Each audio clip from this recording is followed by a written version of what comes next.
Everyone is chasing those life-changing gains in crypto, from the Dogecoin millionaire to holding Bitcoin from 2015 to now. There's multiple ways to win. What if I told you it's not the money in your pocket that's keeping you poor, it's actually your brain? And guess what? It's not just you. I sold XRP when it went up to 240 because the guy who told me to buy it told me that I should sell it because he thought Circle would compete with him. He was unhappy with it. It's up 60% since I sold it, and I would have made millions, and I want to cry, and I don't own it anymore. Even though I was like the leader of the XRP army, I sold it. 99% of people are still falling for these 3 psychological traps that are keeping them in the same place. These traps are draining your bags, and I'm here to put a stop to it. So stick around to the end of this video because I'm gonna be breaking down the 3 mental mistakes that you need to stop making right now. And I'll even show you how to outsmart your own brain so that you can get bigger gains.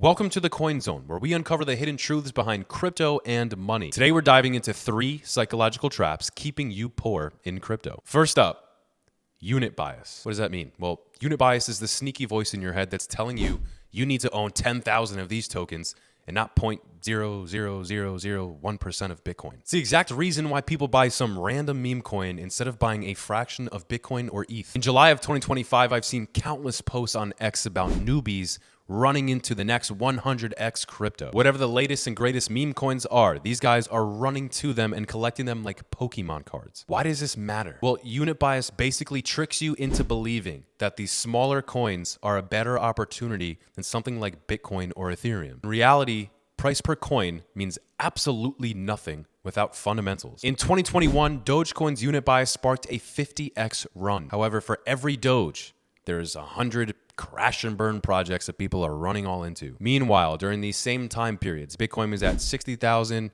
dropped down to 16, and now it's up at 120. You could have captured insane gains during that time period on just Bitcoin alone, but instead you put money on poop coin. What does this mean? Well, it means smart money is not focused on getting a whole coin. They are focused on value. This is why it is so important to research things like market cap, adoption, utility. If you'd rather hold 10,000 of some random coin as opposed to a fraction of Bitcoin, you're probably falling for this unit bias, and your wallet might burn because of it. But what if I told you there's an even bigger mistake that you're also making before you even get the chance to buy 10,000 of poop coin?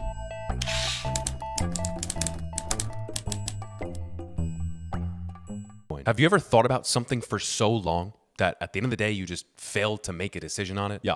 I'm talking about paralysis by analysis. Yes, ladies and gentlemen, there is actually a thing as looking into something too much. This is when you are glued to the charts, you are drowning in candlestick patterns, RSI, MACD, 200-day moving average, any indicator under the sun that you can think of. But even though you're looking at all this information, you still can't pull the trigger on buying a coin. It's like being stuck on an old girlfriend, just stalking her Instagram photos, trying to win her back. It's not worth it, bro. Instead, you should be seeing what else is out there. How valuable is it? How compatible is it? What's its long-term future like? Picture this. You're looking at Ethereum right now and it's $3,800. You're overanalyzing, waiting to see whether it goes to 4,000 or if it drops down to 3,500, so then you'll buy. Meanwhile, while you are indecisive and not buying, it jumps up to 4,200. Then you're left tweeting looking like Dave Portnoy saying, I should have bought some. Now, instead of getting that ETH at 3,800, you're buying it for $400 more. I literally see posts all the time of exactly this happening to traders. They are waiting for the perfect signal to go buy,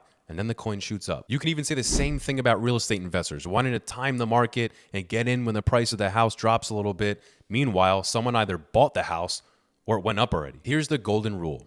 Time spent in the market is more important than trying to time the market. The classic old Warren Buffett thesis. Crypto moves fast, okay? It moves way too fast, all right? We can't sit around like we're waiting for stars and planets to align like we're watching some sci-fi movie. In 2024, Solana jumped 70% while analysts were trying to figure out its 50-day moving average. Overthinking can literally cost you millions of dollars. And it's also not just about buying the crypto asset. It also comes when selling it. Many crypto investors fail to exit out of their position because they think it's just going to still go up and up and up and up, and they don't want to miss those gains. Remember, guys, greed is the #1 way to lose. It's good to have a well thought out exit strategy in mind so that you can walk away happy with some nice gains. It's either that or you hold on for a coin for way too long as it hits a nice price and then drops back down a little bit. You get FOMO, you're waiting for it to go back up again. You don't want to be caught in that. This is where DCAing is really helpful. DCAing stands for dollar cost averaging. When you DCA into a project, you're always buying small amounts of it that accumulate over time, and you're buying at different prices. So that investor trying to get into ETH at 3,800, they would have bought some maybe at 3,600, at 38, when it was up at 42,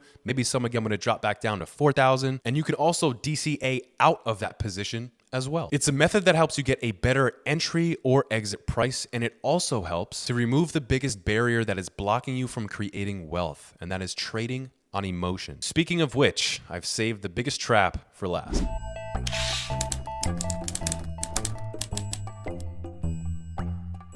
Crypto is a highly volatile and a highly emotional space. I mean, hell, if you spent a day alone in this space, you've probably been pissed off at one point, you've probably felt regret, or you have that FOMO fear rushing into your body, wanting you to put money on Coinbase right away to get into the latest poop coin. This is a dangerous trap, especially when it comes to FOMO. You never want to be in a position where a YouTuber or a random X post dictates your trades. If you're buying because, well, everyone's hyped about it, or you're selling because it's going to zero, then you're probably being taken advantage of. 2021, emotional investors bought Dogecoin after Elon Musk started tweeting about it. What happened afterwards? Well, he didn't tweet about it for a second and a half, and it dipped, and panic sellers sold. Meanwhile, calm holders rode it up. That same time period, Dogecoin went from 1 cent to 70 cents. Right now, I'm seeing something very similar with ETH ETF inflows. People are really starting to speculate that the ETH ETF inflows are going to massively push Ethereum's price higher, which is great.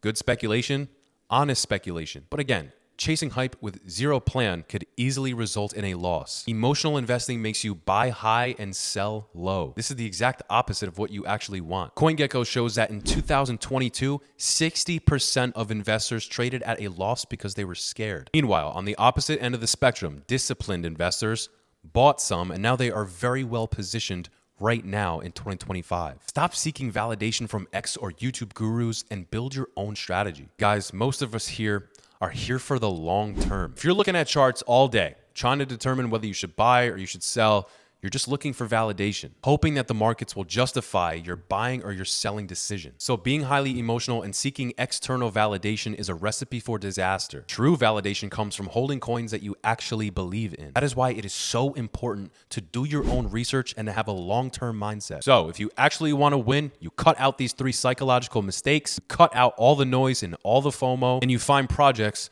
you actually believe in. Now I'm here to help you find the path on that journey. So make sure to subscribe to the channel here, because I'm always going to be giving you no nonsense, no BS, unfiltered takes that the cheerleaders in this space with their pom-poms are never going to share with you. Once again, you're watching the Coin Zone powered by Liquid Loans. I'm your host, Crypto with Paul, and I'll see you guys in the next video.